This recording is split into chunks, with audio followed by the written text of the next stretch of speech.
Hey, it's the Anything Goes podcast. Your boy Sean Peoples. This is the full detail of what happened to Khanice Jackson. Full details of what happened to Khanice Jackson. Hey, people, if you like our movement, you like what we got going on, please like, subscribe, share, tell a friend to tell a friend. We're gonna get into it right now with the lead cop giving all the information that went on with Khanice, how she was brutally murdered and raped.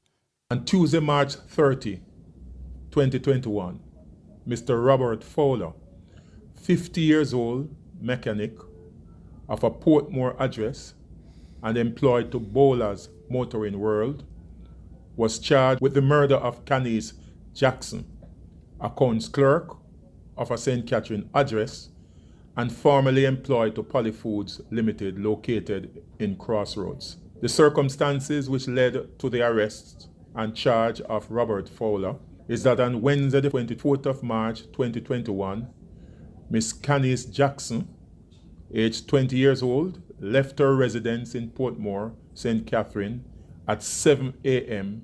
for work. She did not turn up for work, and efforts to contact her were unsuccessful. A report was made to the police, that's the Caymanas police, at 8 p.m. that same day. As a result of the report, investigation into a missing person commenced and the appropriate protocol were established. On Friday, the 26th of March 2021, the body of a female was discovered at the Whole Fishing Village in Portmore, St. Catherine, that is in the vicinity of the Dyke Road.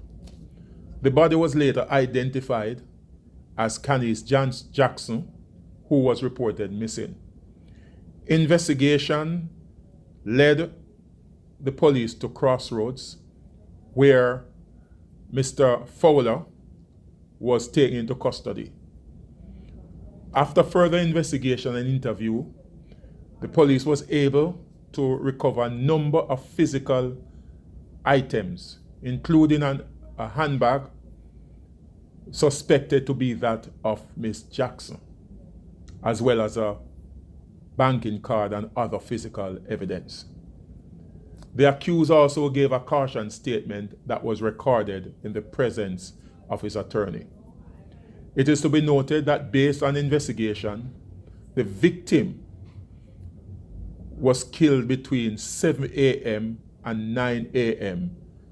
in the morning that she left for work. After the postmortem result, it will be determined if additional charges will be preferred against the accused. I want to point out at this time that during the investigation, the accused actually took the officers to a number of locations, including a location somewhere in Portmore, where he indicated that he tried to dispose of the body of the victim, but for some reason, he actually removed it from that location and took the body to the location where she was discovered. He also took the police to an address in Crossroads, where he claimed that certain items of clothing were disposed of. When the police went and searched, it was not discovered, as we believe that it could have been taken by the garbage collectors. Investigation continues. I also want to point out that a piece of garment, a chamois to be specific, was also discovered, which is very critical to the investigation. He will appear before the court on the 9th of April 2021, where he will answer to the charge. DCP, can you clarify, when you visited his home, were there items that were identified there as well? Her handbag, a bank card, and other physical evidence, which I don't want to get into, were actually identify at her home. And I also want to point out that when the initial report was made, we were told that the person that she might have had contact with was Robert Fowler, who used to take her periodically to work whenever he drives a motor car. In addition, I want to clarify, based on our investigation, that there was no intimate relationship between the two parties. Our understanding that it was just a pure platonic relationship that existed. On the morning of her death, our investigation also revealed that Mr. Fowler had actually lured her to his home under the guise that he had forgotten to take a piece of equipment that was relevant to his trade as a mechanic. And that's how she ended up being at his home in Portmore. So in the caution statement, was there evidence of motive established?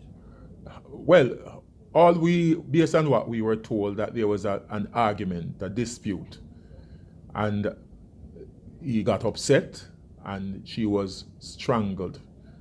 That's the way he actually strangled her. He used a piece of rope. And just to say that, without giving away too much, that a similar piece of rope was actually found at his house. And he admitted that, yes, the victim was strangled, albeit he may have given a different account as to where the incident happened. But we believe, based on our investigation, that it happened at his home. And the body remained there until he returned from work. He disposed of the body in a Nissan Caravan that he actually drove.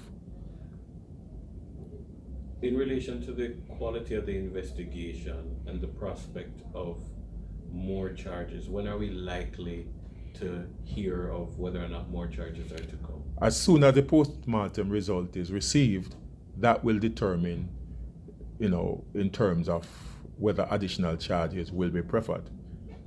As I can say without any conclusive evidence, we suspect that she was assaulted, by the accused. Sexually assaulted by the accused. We are also looking at, the whole issue of this phone will be interrogated to see what we can get from that phone to support our investigation. And we believe that we will get critical information and coordinates to assist us. Well, there, people, you have it. They captured the animal. They got a confession. Seems like they have a rock solid case on putting this animal behind bars. So we're hoping that the family can get some kind of healing, some type of closure behind this. So it's a rough situation. And once again, we here at the Anything Goes podcast would like to send our condolences on to the family and to the friends. It's the Anything Goes podcast, man. It's your boy, Sean Peoples. Hey, people, if you like what we got going on, you like our movement, please like, subscribe, share with your friends, and share with your family. We're out of here, man. Thank you.